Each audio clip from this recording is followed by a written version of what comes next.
I was 23 years old when I finally realized my entire life had been constructed on a foundation of lies. For over 2 decades, I existed in my own home as nothing more than a ghost, a shadow that scrubbed floors and prepared meals while the rest of the family lived like royalty. My mornings began at 4:30. Long before the sun crept over the manicured lawns of our Connecticut neighborhood. I would tiptoe up the basement stairs, the concrete cold beneath my bare feet, and start the coffee before anyone stirred. My brother Marcus slept until noon in his bedroom that was larger than my entire living space. He had a television mounted on the wall that cost more than everything I owned combined.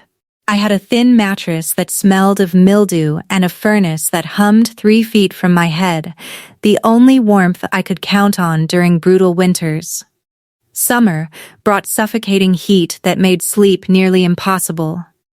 My parents, Evelyn and Robert, delivered the same message to me so many times that it became etched into my soul like scripture. Some people are destined to lead. Others are destined to serve. You were placed on this earth to help others, to make their lives easier. I accepted this as truth because I did not know any other way to exist. My bedroom was the basement, a concrete cell with a single bare bulb that flickered when the furnace kicked on. No windows, no escape from the noise or the damp. I had 3 dresses, all hand-me-downs from my mother that she had altered to fit my smaller frame. Marcus had a walk-in closet overflowing with designer clothes and a credit card with no spending limit. Every morning, I would scrub the granite countertops until they gleamed. I would polish the Italian marble island that my mother bragged about to her friends, learning every vein in that stone because I spent so many hours tracing it with a cloth. My father would descend the stairs at 7, Wall Street Journal in hand, a Rolex gleaming on his wrist, and settle into his leather chair without ever acknowledging my presence. "Is breakfast ready?" he would ask, not looking up from the financial section. "The coffee is weak today. Remember to make it stronger tomorrow." Those were the boundaries of our conversations. Years of commands and minimal responses. I would serve his plate on the fine china, the set with the silver rim that was reserved for special occasions, and retreat to the kitchen, where I would eat whatever remained after the family finished. My place was never at that table. The most painful part was not the chores, or the cold, or the hunger. It was the way they spoke about me, or more accurately, the way they refused to acknowledge my existence at all. Marcus attended a prestigious private school that cost $45,000 annually. He played lacrosse and went to college preparatory classes. I stayed home. My father told the neighbors I was homeschooled. The truth was simpler and more devastating. No one taught me anything. I learned to read from magazines my mother discarded. I learned arithmetic by counting change at the grocery store. When Marcus turned 18, my father handed him the keys to a brand new European sports car. I did not have a driver's license. I did not possess a single form of identification. I asked my mother about it once, when I was 12 and curious about why I could not enroll in school with other children. She told me my documents had been destroyed in a fire when I was a baby. She said it was too complicated to replace them, that I was better off staying home with the family. I believed her. She was my mother. Marcus had access to an American Express Platinum card linked to my father's account. He bought sneakers that cost more than I had handled in my entire life. At dinner, the 3 of them would sit together at the 6-seat table, while I stood in the kitchen doorway waiting to clear the plates. On my 14th birthday, I asked my mother why I could not sit with them. She laughed as though I had told a humorous story. "The table only seats 3, she said. I had counted. It seated 6. That night, I acknowledged something I had avoided for years. I was not part of this family. I had never been part of this family. My father called them the house rules. He had written them on a note card when I was 5 and taped it to the inside of the basement door. Rule 1. You do not sit at the family table. Rule 2. You do not address us as mother or father. You will use Mr. and Mrs. Rule 3. You do not leave the residence without permission. Rule 4. You do not speak to strangers. The punishment for breaking these rules lived in the kitchen pantry, a thin cane that my father kept hidden behind the cereal boxes. I only needed to experience it twice before I understood completely. The first time I was 7. I had accidentally called my mother Mom in front of her sister. The welts on my palms lasted 2 weeks. The second time I was 16, I had saved grocery change for months, $17.32, and walked 3 miles to the bus station. I was going to leave. I was going to find someone who could help me. The police brought me back within 2 hours.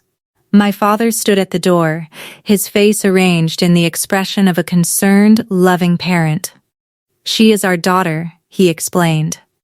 "Troubled, mental health issues. Thank you for bringing her home." The officers left. My father locked the door. I spent 3 days in the basement without food. When he finally let me out, he leaned close and whispered words that would haunt me for years. "Without papers, you do not exist. If you do not exist, no one will ever help you. Do you understand?" I understood. For 7 more years, I never tried to escape again. Marcus was not cruel in the same way as my father. He never struck me or locked me away. He simply did not see me. To Marcus, I was like a piece of furniture, useful when needed and otherwise invisible. "Coffee," he would say. "My room needs cleaning. Can you wash the car before my date tonight?" When his friends visited, he would wave a hand in my direction. That is our housekeeper. Not sister. Not family. Housekeeper. No one ever questioned it. I looked nothing like the Pattersons. They had brown eyes and light hair. My eyes were green, a shade that almost glowed in certain light, and my hair was dark chestnut. I had asked about it once, years earlier. My mother slapped me and told me to stop asking stupid questions. Marcus was 26 when he met his fiancée. Handsome, confident, employed at a prestigious real estate firm, a job he had not earned on his own merit. His fiancée's father had arranged the position. Victoria came from old money, Connecticut aristocracy, her family worth approximately $47 million. Marcus proposed 3 months before the wedding at a high-end restaurant in Manhattan with a 2-carat diamond ring he had charged to his father's credit card. My parents were ecstatic. This marriage represented a ladder, a way to climb into a social circle they had long coveted. I overheard my father speaking to my mother the night of the engagement. "This is the opportunity we have been waiting for. Richard Whitmore could change everything for us." They did not know that Richard Whitmore would change everything. Just not in the way they anticipated. The woman Marcus was marrying would become instrumental in destroying the world my parents had constructed. Not because of her. Because of her father. I was 15 when I finally asked the question that had been burning inside me for years. My mother was in the living room browsing through a home decor catalog, folding corners on pages she liked. I had just finished mopping, and my hands were raw from the bleach solution. "Mrs.?" She did not look up. "What?" Why am I different from Marcus? The catalog lowered. Her eyes, cold and flat like dishwater, met mine. Different how? Why does he get to go to school? Why does he sit at the table? Why do I have to? She cut me off, her voice as sharp as broken glass. Some people are born to be loved. Some people are born to serve others. You are the second kind. That is your purpose. That is your fate. She returned to her catalog. The conversation was over. I went back to the basement that night and stared at my reflection in the cracked mirror above the utility sink. My eyes were nothing like theirs. My face was nothing like theirs. But I did not question it anymore. My mother was right. I told myself, some people are born to serve. I was one of them. Fighting it would only bring more pain. For 8 more years, I believed that. Then came Marcus's wedding and the man who looked at my face and saw someone else entirely. I did not know it then, but within 24 hours, every lie I had ever been told would begin to unravel. The wedding announcement arrived 6 months before the ceremony. Marcus and Victoria would marry at a luxury hotel in White Plains, 200 guests, a live orchestra, a towering cake from a famous Manhattan bakery. Total cost, $200,000. Richard Whitmore covered everything. My father practically floated through the house for weeks. This is the biggest day of our lives, he kept repeating. We need to make an impression. My mother threw herself into planning, coordinating with Victoria's mother on everything from flowers to the rehearsal dinner. She purchased a new dress for the occasion, champagne-colored, worth $4,000. I assumed I would be included as a bridesmaid. I had spent 6 months helping with preparations, addressing invitations, organizing responses, picking up dry cleaning. I had even practiced walking in heels, imagining myself in a lavender gown beside the altar. Then, 3 weeks before the wedding, my mother sat me down in the kitchen. "We need to discuss your role," she said. My heart lifted. "Am I walking with the bridesmaids?" She laughed, and there was nothing kind about it. "No, you will be assisting with the service. Passing champagne. Making sure guests have everything they need." The words struck me like ice water. "You want me to work the wedding? It is not work, it is helping." Her smile was thin and rehearsed. "You know how you are. Clumsy, awkward. If you stood up there in front of the Whitmores, they would wonder what was wrong with you. Do you want to embarrass Marcus on his special day?" I shook my head slowly, the familiar numbness settling into my bones. Later that night, the wedding invitations arrived from the printer, embossed gold lettering on heavy paper. I searched through every card. My name was not on the family list. It was not anywhere at all. The rehearsal dinner took place at the Greenwich Country Club. White tablecloths, crystal stemware, champagne bottles that cost more per unit than I had seen in an entire year. The Whitmores had reserved the entire terrace overlooking the golf course. I wore a simple black dress with a white apron. My mother had selected the outfit herself. "You look professional," she said, adjusting my collar. "Remember to smile. Do not speak unless spoken to. Stay invisible." I carried a silver tray of champagne flutes through the crowd, Whitmore cousins, business associates, old money families whose names I recognized from society pages. No one looked at me. I was part of the scenery. Until Victoria noticed me, she approached near the bar, her blonde hair swept into an elegant updo, her engagement ring catching the sunset light. "You are Marcus's sister, right?" she asked. I nearly dropped my tray. "Yes, ma'am. Why are you not sitting with the family?" Before I could answer, my mother materialized at my elbow, her laugh high and bright. "Brianna prefers to help out." She is shy. Always has been. Happier in the background. She patted my arm with the practiced affection of a woman performing for cameras. Victoria's brow creased, but she nodded politely and drifted back to her fiancé. I resumed my rounds. That is when I noticed him. Richard Whitmore, Victoria's father, standing near the railing with a glass of scotch, watching me, not glancing. Watching, his face had gone pale, his jaw tight. He approached slowly.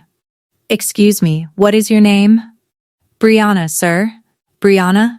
He said it like he was testing the sound, sampling each syllable. "Do you happen to know who your birth mother is?" The question made no sense. "I am sorry?" He stared at me for a long moment, then excused himself abruptly and walked toward the parking lot. Phone already pressed to his ear. My mother watched him go, her smile frozen, her knuckles white around her champagne glass. The night before the wedding, I sat alone in my basement. Upstairs, I could hear laughter, my mother toasting with her sisters, Marcus's college friends clinking bottles in the living room. House celebration. Down here, there was only the hum of the furnace and the drip of a leaky pipe. I held the black uniform I would wear tomorrow, pressing out the wrinkles with my hands since I was not allowed to use the iron after 9 in the evening. Beside me lay the white apron, starched and spotless. On my lap was a photograph, the only one I had of myself with the family. I was 5 in the picture, standing at the edge of the frame while my parents and toddler Marcus posed together by the Christmas tree. They were touching. I was alone. In 23 years of living in that house, I did not have a single photo where I stood beside my parents. Not one. Why? The question had whispered to me my whole life, but I had always pushed it down. Asking led to pain. Curiosity led to punishment. But tonight, in the darkness, the question would not stay buried. Why did I not look like them? Why did they treat me like a stranger? Why had they kept me hidden for so long? I thought about Richard Whitmore's face at the rehearsal dinner, the way he had gone pale, the tremor in his voice when he asked about my mother. He had looked at me like he knew me, like he had been looking for me. But that was ridiculous. No one had ever looked for me. No one had ever wanted me. Tomorrow I would serve champagne at my brother's wedding while my family pretended I did not exist. Then life would go on exactly as it always had. At least that is what I believed. I had no idea what was coming. For 23 years I believed I was nothing. That was the biggest lie they ever told me. The morning of Marcus's wedding, I woke at 4 o'clock. The house was silent. I crept upstairs and began breakfast. Eggs Benedict, fresh squeezed orange juice, the spread my father expected before any major event. By 6, I had the dining room set with the good china. Then I moved to the guest room where Victoria's wedding dress hung in its garment bag. Vera Wong, $12,000, hand-beaded bodice with a cathedral train. My mother had insisted on storing it at our house, claiming our closets had better humidity control than the Whitmore estate. The real reason, I suspected, was so she could show it to her friends. I steamed the fabric carefully, terrified of leaving a single crease. My hands trembled. If I damaged this dress, I did not want to imagine what my father would do. Footsteps behind me. My mother appeared in the doorway, wrapped in a silk robe, her hair in rollers. "Do not touch the beading," she said. "That is imported crystal worth more than you." "Yes, Mrs." She watched me work, arms crossed.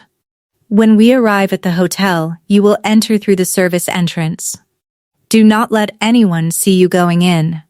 "Yes, Mrs., and do not embarrass us." Her voice dropped, sharp and cold. This is the most important day of Marcus's life. If you do anything to ruin it, I will make you regret it. My father's voice boomed from downstairs. Where is my coffee? My mother smirked and left. I stood there holding the steamer, staring at the wedding dress I was not allowed to touch, and the life I was not allowed to live. Something shifted inside me, small but irreversible. This would be the last time. I did not know how. I did not know when. But I was done. Enough. The Ritz-Carlton Grand Ballroom looked like something from a fairy tale. Crystal chandeliers dripped from 30-foot ceilings.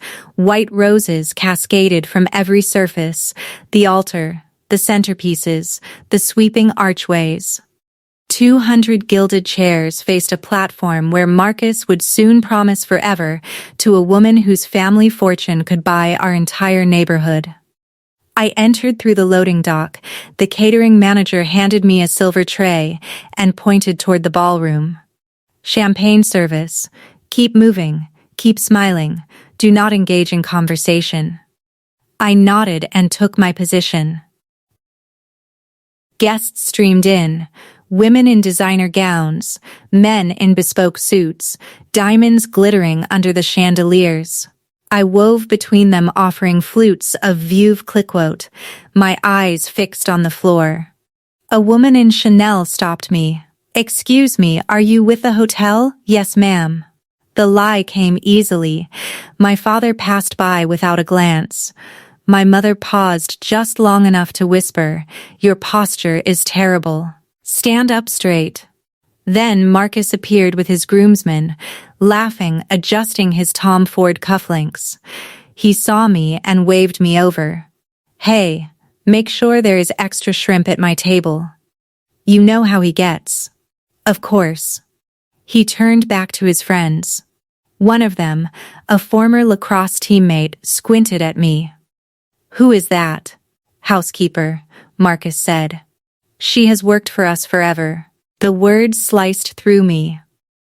Housekeeper, not sister, not family, but I did not react. I had learned long ago that reactions led to punishment. I returned to circulating, offering champagne to people who looked through me like glass. Then I felt it. Someone watching. I turned.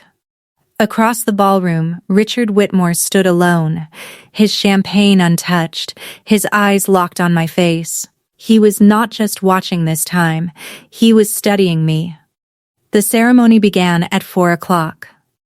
A string quartet played Pachelbel's Canon as Victoria floated down the aisle in her Vera Wang gown, the train trailing 15 feet behind her. Marcus waited at the altar, beaming, his hands clasped in front of him. My parents sat in the front row, dabbing their eyes with monogrammed handkerchiefs. I stood at the back of the ballroom, tray in hand, watching my family from 50 feet away. The officiant spoke about love, commitment, the sacred bond of marriage. Marcus's voice cracked when he said his vows. Victoria's eyes glistened as she slipped the Tiffany band onto his finger. They kissed. The room erupted in applause, and I stood there, invisible. Holding champagne I was not allowed to drink. For a moment, I let myself imagine a different life. One where I sat in that front row beside my mother, one where I wore a lavender dress and held a bouquet of roses. One where Marcus introduced me to his bride as my sister instead of our housekeeper. But that life did not exist. Maybe it never had. The crowd rose for the recessional. Marcus and Victoria swept down the aisle, arm in arm, showered with rose petals. As they passed, my mother caught my eye. Her expression was not warm. It was not proud. It was a warning. Do not forget your place. I lowered my gaze. Somewhere in the crowd, I felt that watching presence again. Richard Whitmore, standing near the back, had not clapped once. He had not taken his eyes off me for the entire ceremony. I did not understand why, but a strange feeling crept through my chest. Something I had not felt in years, hope, and I did not know what to do with it. Hope is dangerous when you have been taught you deserve nothing. If you have made it this far, I think you understand why I am telling this story. You might know what it feels like to stand inside your own family and still be treated like an outsider. To serve people who refuse to acknowledge you exist. Let me ask you something. Have you ever had to serve someone who would not even admit you were part of their family?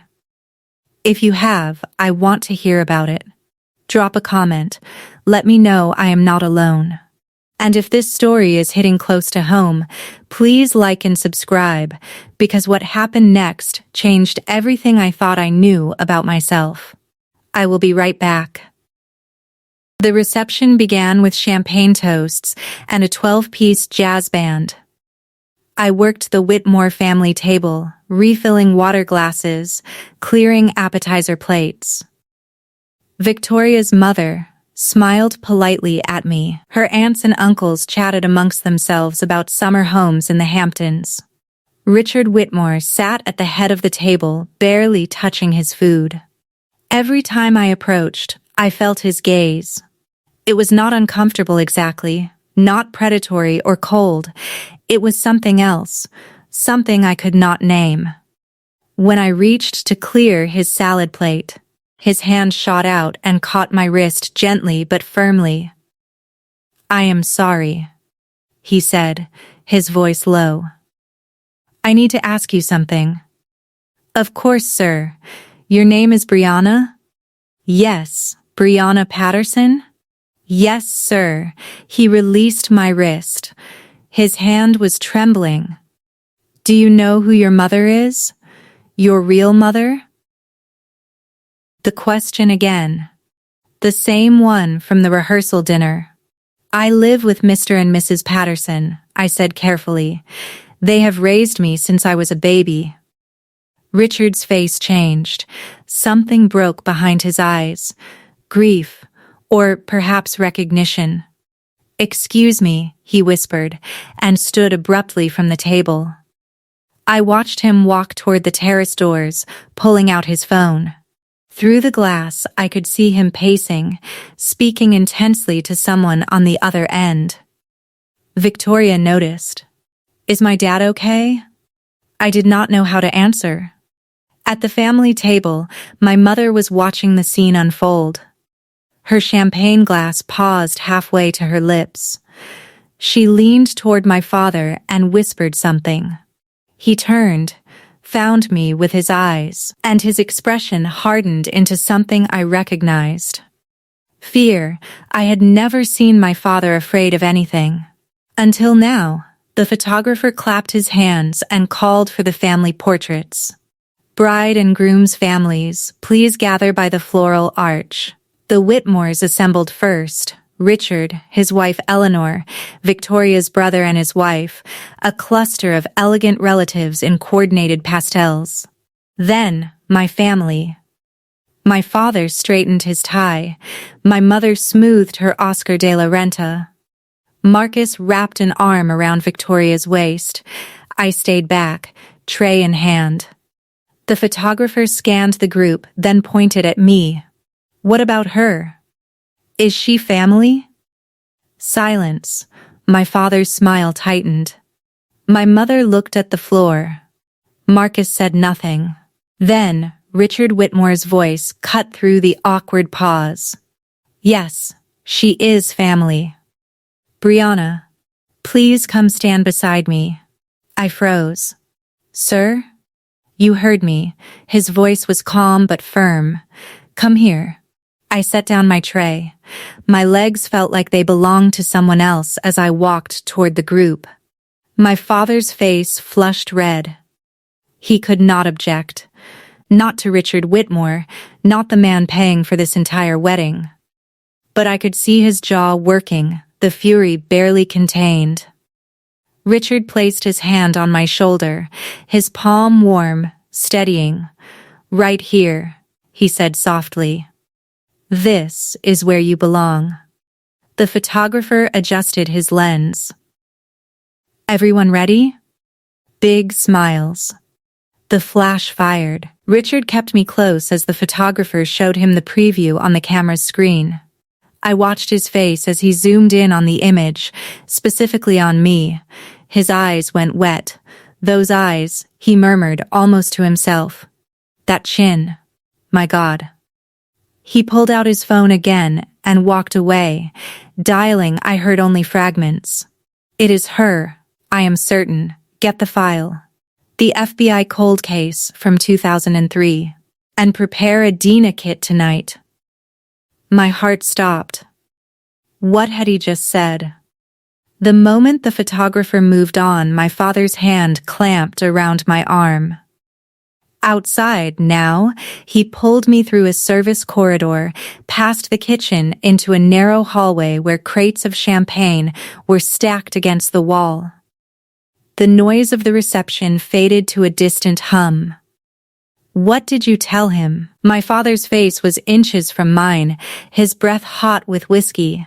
"Nothing, I swear I did not. Do not lie to me." His grip tightened until I winced. "Why was Whitmore asking about your mother?" "I do not know. He just asked, and I said I lived with you." My father shoved me against the wall. The crates rattled. "Listen to me carefully." His voice dropped to a hiss. "If you say anything to anyone about our family, I will throw you out on the street. No money.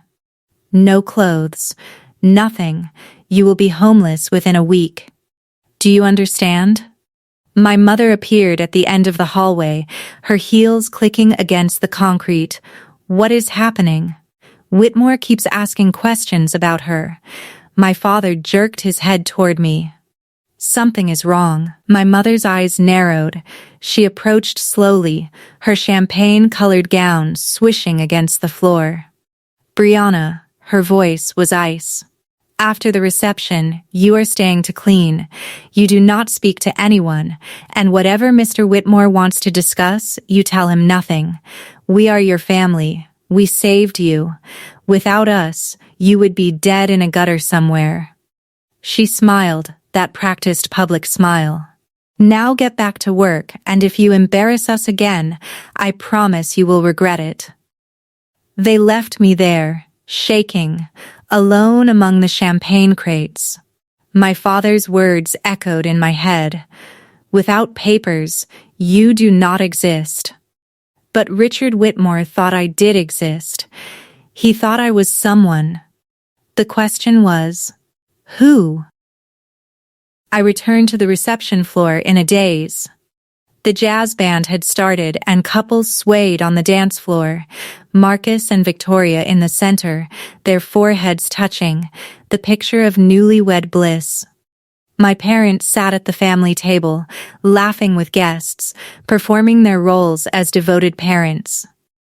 I picked up my tray and resumed circulating, but my hands would not stop trembling. My father was right. Without documents, without proof of identity, I was no one. If I tried to leave, I would be picked up by police within days, a vagrant with no name, no history, no one to claim her. This was my life. It always had been. It always would be. I drifted toward the ballroom's edge, toward the exit. Maybe I could just slip away, disappear into the night, walk until my legs gave out, and let whatever happened next happen. What difference did it make? No one would miss me. No one would even notice I was gone. Brianna. I turned. Richard Whitmore stood behind me, his face etched with something I did not recognize. Concern? Grief? May I speak with you privately? Just for a moment? I glanced toward the family table. My mother was watching us, her smile frozen. I do not think I should. Please. His voice cracked. It is important. I have been looking for someone for a very long time. He reached into his jacket pocket and pulled out a photograph. It was old, faded, soft at the edges, like it had been handled countless times over many years. A young woman holding an infant, dark chestnut hair, green eyes. Eyes exactly like mine. Do you recognize anyone in this picture? Richard asked quietly. My throat closed. I do not know who that is, but something deep inside me stirred. Something that felt like remembering. Richard led me to the terrace overlooking the hotel gardens.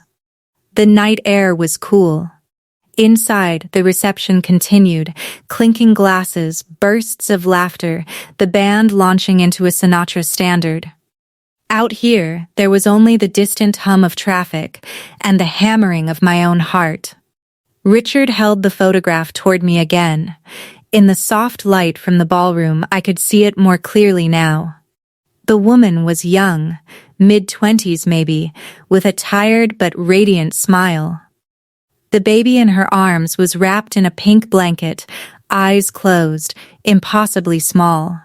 This is my sister, Margaret, Richard said. And the baby is her daughter, Brianna Ashford Whitmore. I stared at him. I do not understand. 23 years ago, Margaret's baby was taken from Stanford Hospital, kidnapped from the nursery in the middle of the night. His voice wavered. My sister spent 5 years looking for her. She hired investigators, worked with the FBI, never stopped believing her daughter was alive. He swallowed hard. She died when the baby would have been 5. Heart failure. But the doctors said it was grief. She simply gave up. I am so sorry, my voice came out as a whisper, but I do not see what this has to do with me. Richard turned to face me fully. Brianna. The baby's name was Brianna. She had green eyes, rare in our family, but Margaret had them too, he gestured toward my face. That nose, that chin, the shape of your mouth, it is identical. I took a step back. Mr. Whitmore, I think you are confused. I have been searching for 23 years. Tears streamed down his cheeks, and when I saw you at the rehearsal dinner, I knew. I knew. He reached into his other pocket and withdrew a small plastic container. Please let me take a DNA sample. If I am wrong, I will never bother you again. But if I am right, he steadied himself. If I am right, then the people in that ballroom are not your family. They are the people who stole you. The words hung in the air like smoke. Stole you. For 23 years, I had been told I was worthless, born to serve, lucky to have a roof over my head, and now this man, this stranger, was telling me I might have been stolen, that the people who raised me might be criminals, that I might have a family who actually wanted me. It was too much. Too impossible. I cannot, I said, backing away. I cannot do this. Brianna, please. Richard's voice was gentle but urgent. I have a lab on standby. AB certified, the gold standard for DNA testing. Results in 72 hours. Even if the test matches, if it matches, you are Margaret's daughter. You are my niece. He swallowed. And you are the legal heir to the trust she established before she died. I stopped. What trust? Margaret never gave up hope that her daughter would be found. She set up a trust fund in your name, in Brianna Ashford Whitmore's name, to be released if you were ever recovered. It has been growing for 23 years. How much? Richard met my eyes. $12 million. The terrace tilted beneath me. But this is not about money, he said quickly. It is about the truth. It is about justice. And it is about giving my sister peace. Finally knowing what happened to her child. Inside, the band shifted to a slow ballad. I could see my mother through the glass doors, scanning the room, looking for me, looking for her property. I thought about the basement, the rules, the cane in the pantry. 23 years of being told I was nothing, And then I thought about Margaret Whitmore dying of grief, never knowing what happened to her baby girl. I met Richard's eyes. What do I need to do? He opened the Dina kit. Just open your mouth. The next 72 hours were the longest of my life. I went back to my routine, waking at 5, scrubbing, cooking, cleaning. But everything felt different now. Every time my father barked an order, I looked at his face and wondered, did you buy me? Every time my mother criticized my work, I heard Richard's voice. The people who stole you. They noticed the change. What is wrong with you? My mother demanded on the second morning. I had let the coffee sit too long, and it had turned bitter. Nothing, Mrs. I am just tired. You are always tired. She poured the coffee down the sink. Make another pot. And this time, pay attention. I made another pot. I washed the dishes. I folded the laundry. But in my pocket, I carried the slip of paper Richard had given me. His personal cell phone number, written in blue ink. Marcus and Victoria had left for their honeymoon in Bali. The house felt quieter without him, but no less oppressive. On the third night, I lay awake in the basement, staring at the concrete ceiling, counting the hours. Then my phone buzzed. The old Nokia, the only device I owned, purchased with saved grocery change, glowed with a text message from an unknown number. Results are in. Can you meet tomorrow? 10:00 a.m. Cafe on Main Street. RW. My heart stopped, then started again, racing. I typed back. I will be there. The next morning, I told my mother I needed to buy cleaning supplies. She barely looked up from her magazine.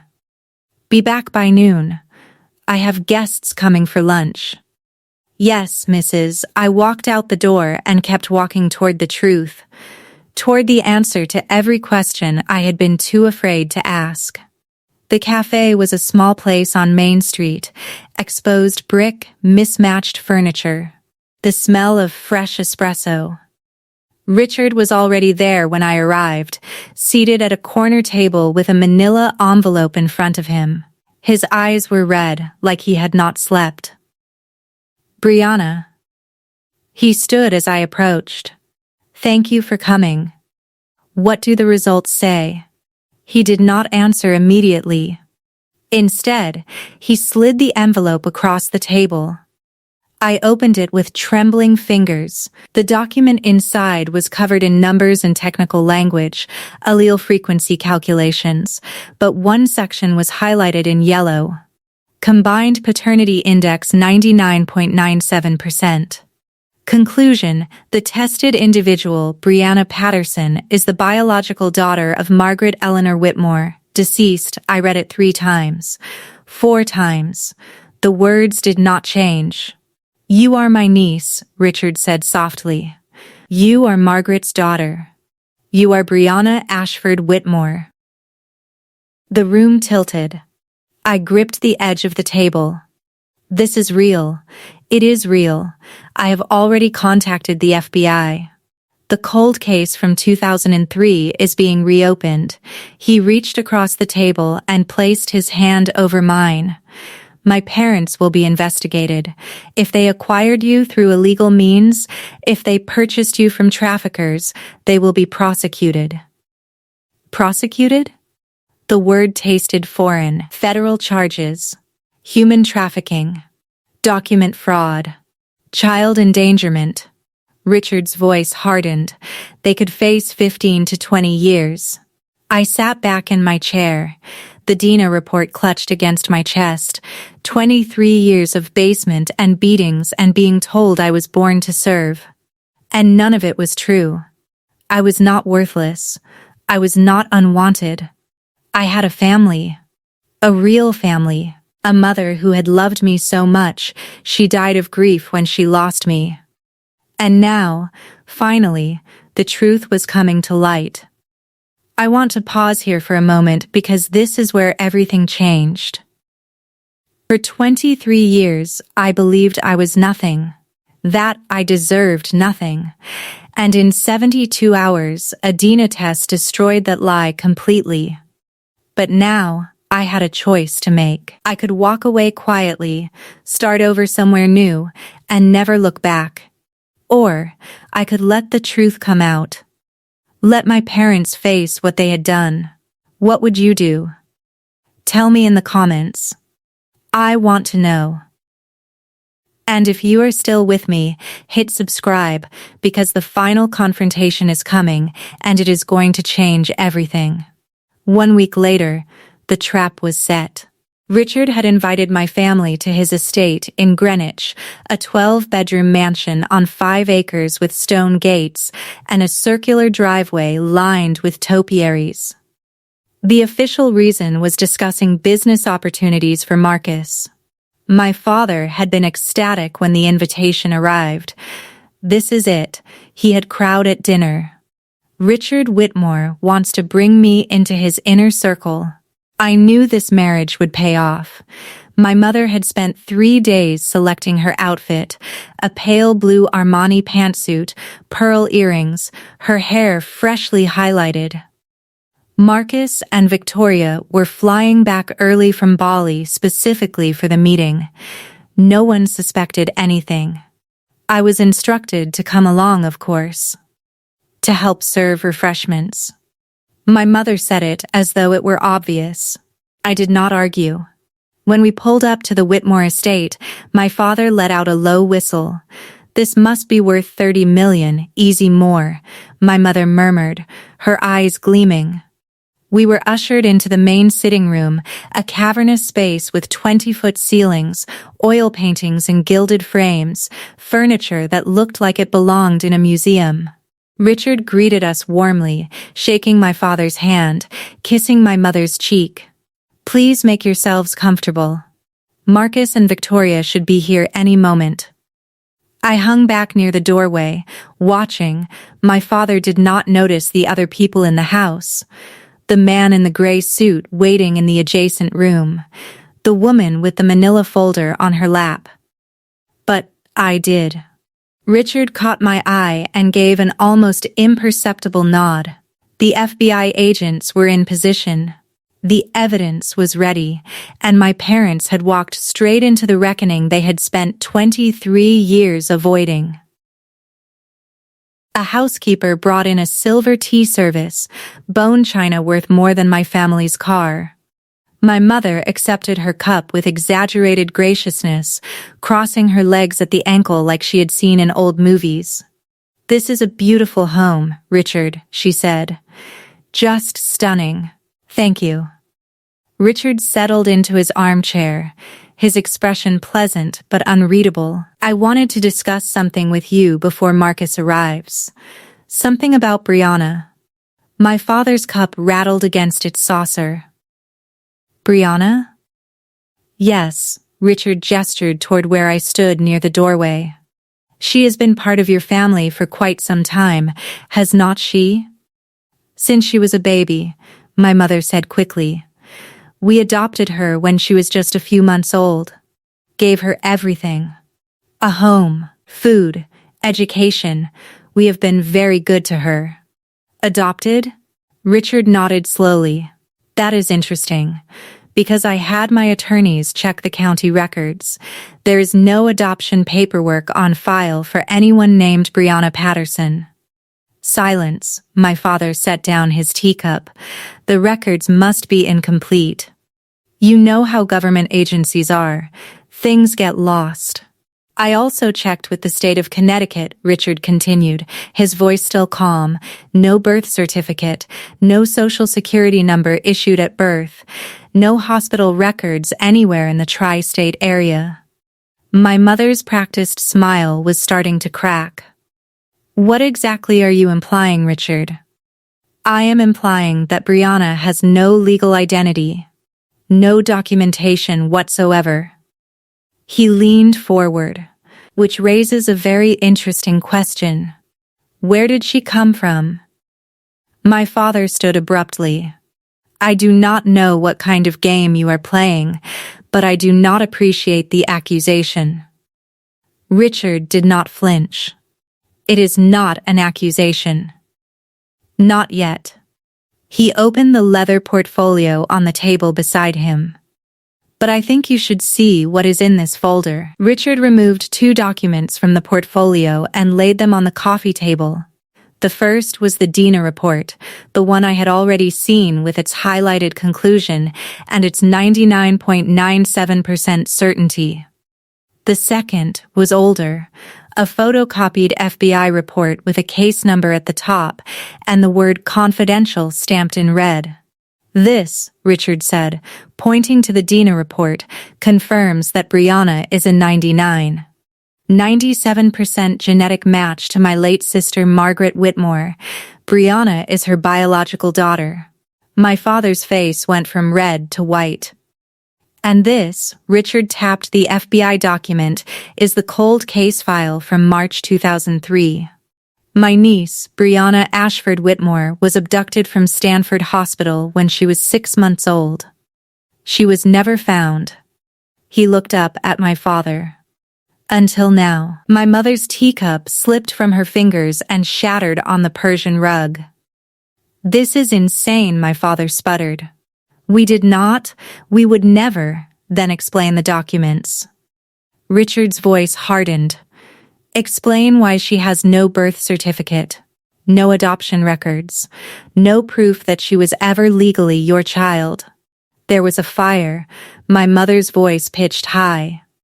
Records were lost. There was no fire. Richard cut her off.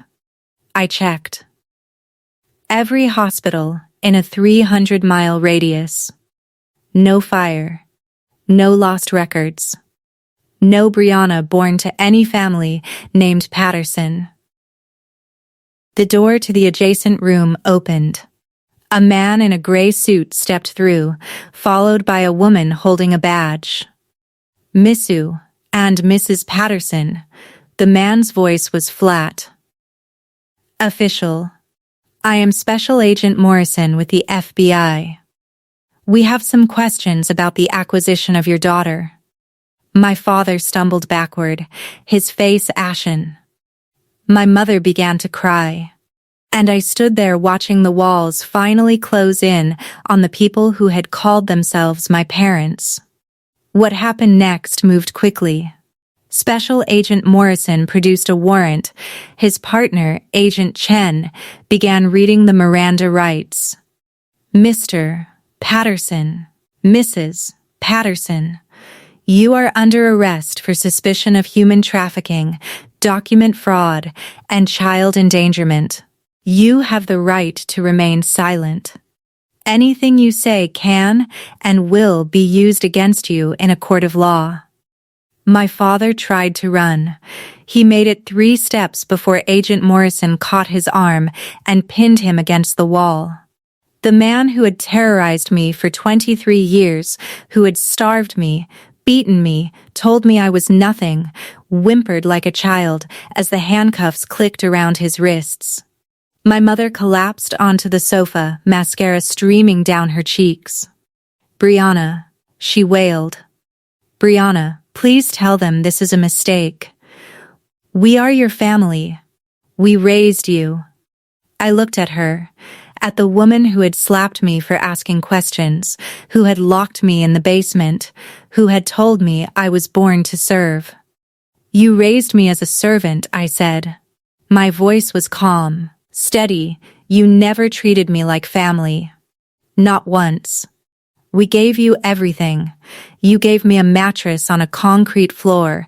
I took a step closer. You took my identity. You took my childhood. You took my mother from me. My mother's face crumpled. We did not know. We thought. My father's voice cut through, suddenly vicious, even in handcuffs. You knew exactly what we were doing. Do not pretend otherwise. At that moment, the front door opened. Marcus and Victoria walked in, fresh from Bali, tanned and smiling. Until they saw the FBI agents and their parents in handcuffs, Victoria's smile vanished. What the hell is going on? The federal charges came down within the month. My parents were indicted on 3 counts each: human trafficking under 18 USC Section 1589, document fraud, and child endangerment. The investigation revealed they had purchased me from an underground adoption network in 2003 for $15,000 cash. Untraceable, the network had been shut down years ago, but the FBI had kept records. My name appeared on a ledger listed between a purchase price and a delivery date, like I was inventory. The trial lasted 4 months. I testified twice. My father maintained his innocence until the end, claiming he had been told I was an orphan, that he had simply given me a better life. The jury did not believe him. My mother turned on him during her testimony, claiming she had been coerced, that he had threatened her, that she had always wanted to treat me better, but could not. The jury did not believe her either. Final sentencing. My father received 18 years in federal prison. My mother received 12. Their assets were frozen pending civil proceedings. The house in Fairfield County, the one with the Sub-Zero refrigerator and the Calacatta marble, the basement where I had slept for 23 years, was seized to cover legal fees and potential restitution. Marcus's world collapsed too. Richard Whitmore withdrew all financial support the day of the arrest. The $200,000 spent on the wedding, now Marcus's debt. His job at Whitmore Properties terminated immediately. Victoria filed for divorce 3 weeks later. "I cannot do this," I overheard her tell Marcus on the phone. "Your parents bought a human being. They trafficked a child. I cannot be associated with that." The man who had grown up as a prince was suddenly alone, unemployed, and drowning in debt. And me? For the first time in my life, I was free. Marcus called me 6 months after the sentencing. I almost did not answer. The name on the screen, Marcus Patterson, still triggered something cold in my chest, even now. But curiosity won. "Hello?" "Brianna," his voice was thin, unfamiliar, not the confident golden boy I had grown up serving. Someone hollowed out, "I need to talk to you about something." "What?" I am in trouble." He laughed bitterly. "That is an understatement. The apartment is gone. The car is gone. Victoria's lawyer is asking for damages because of the emotional distress of being associated with my family. I cannot get a job anywhere. Everyone has seen the news." I waited. I was wondering if maybe you could help me out. Just a loan. Just until I get back on my feet. There it was. 23 years of being treated like furniture. And now he needed something from me. "Marcus," I said slowly, "in all the years we lived in the same house, did you ever help me?" Silence. "Did you ever stand up for me when my father hit me? Did you ever ask why I slept in the basement? Did you ever once treat me like a sister?" I did not know. "You knew." My voice stayed level. "You just did not care. I was convenient. I made your life easier. And now that I am not there to serve you anymore, you have no idea how to survive." "Brianna, please, I am not going to help you, Marcus. Not because I hate you. But because you need to learn something you never learned growing up." I paused. Actions have consequences. And so does silence. I hung up. My hand was shaking, but my heart was steady. For the first time in my life, I had set a boundary. And I intended to keep it. Actions have consequences. And so does silence. The inheritance came through 3 months after the trial ended. Richard's lawyers had worked tirelessly to verify my identity and activate the trust Margaret had established in 2003. The process required court orders, FBI confirmation, and stacks of paperwork. But eventually, the final document arrived. Beneficiary, Brianna Ashford Whitmore Trust. Value, $12,847,329.16. Status, active. I read the number 7 times before it felt real. Richard drove me to the bank himself on the day the funds were released. We sat in a private office on the top floor surrounded by mahogany furniture and oil paintings, while a banker explained investment options and tax implications. $12 million. More money than my family would see in 10 lifetimes. But it was not the money that changed me. It was the name. Brianna Ashford Whitmore. My real name. The name my mother had given me before I was stolen. Richard helped me move into a guest suite at the Greenwich estate. I had my own room with windows overlooking a rose garden, a king-sized bed with Egyptian cotton sheets, and a bathroom bigger than my old basement. The first night, I could not sleep.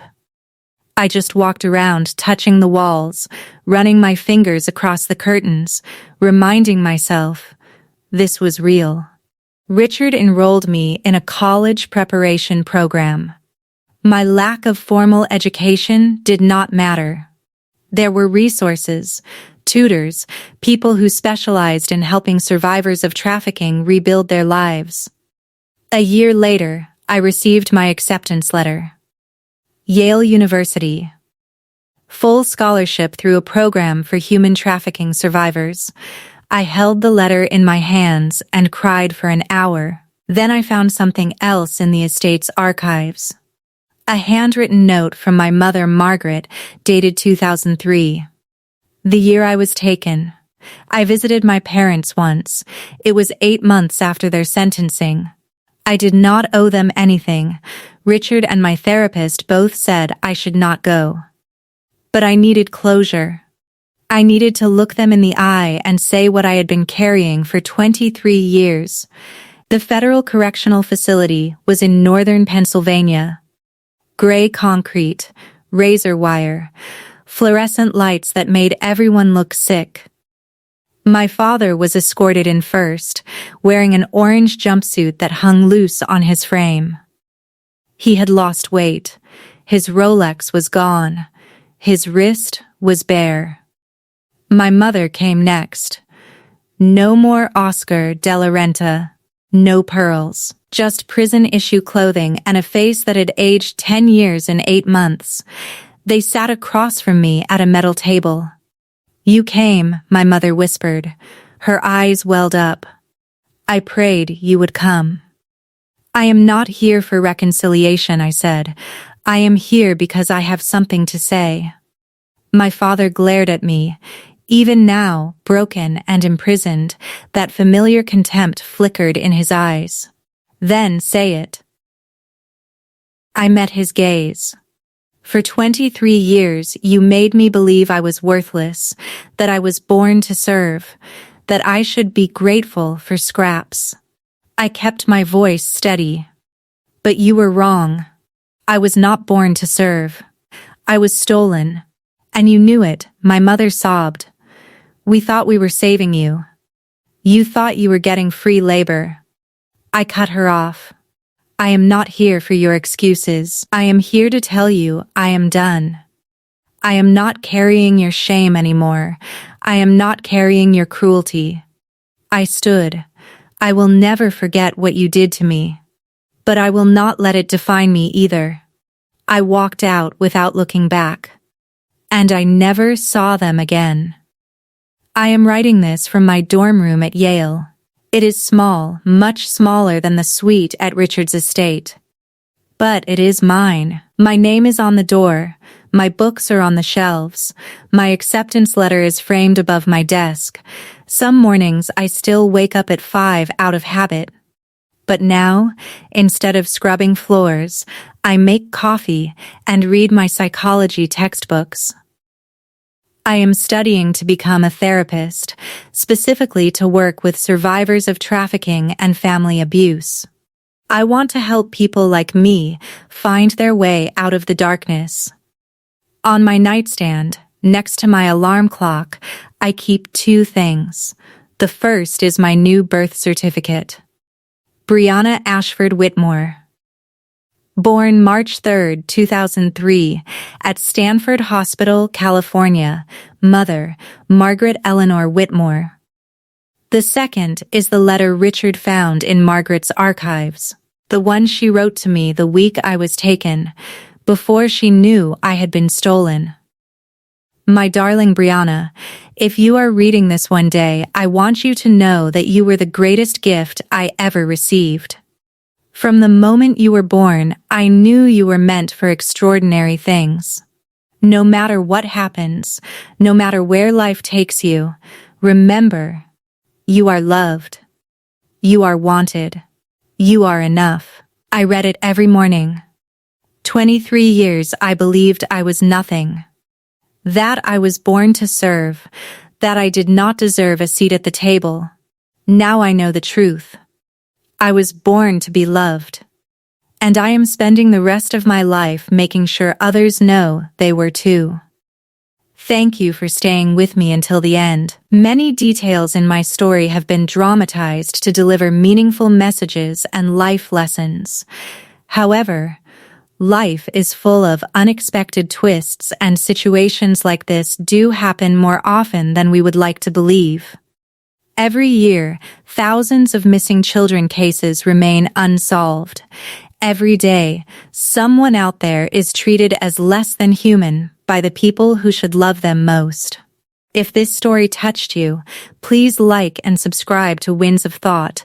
And if you know someone who needs to hear that they deserve better, share this with them. More stories about strength, truth, and reclaiming your worth are waiting in the description below. Thank you for watching. I was born to be loved. And I am spending my life making sure others know they were too.